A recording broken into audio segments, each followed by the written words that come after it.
Ibu, kenapa ibu tak masak untuk ayah juga? Jangan banyak tanya, Yen. Cepat makan. Ibu bergaduh dengan ayah ke? Tak mengapa, Yen. Jangan risau tentang ayah. Yen, apa yang awak buat tu?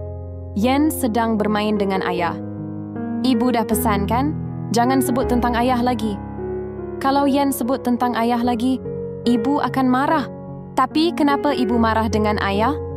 Tak ada apa-apa, Yen. Ayah sayang Yen. Selamat hari jadi Yen. Ibu, kenapa ayah tak datang sambut hari jadi Yen?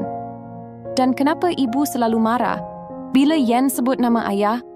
Yen, sebenarnya Yen terlalu rindukan ayah sampai Yen lupa perkara sebenar. Ayah dah tiada.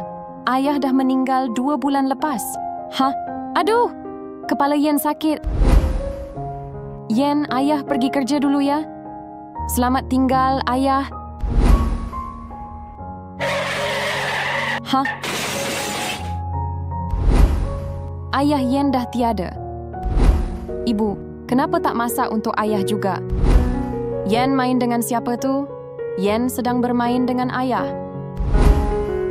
Yen jadi begini sebab terlalu sayangkan ayahnya. Korang pun sayang ayah korang kan?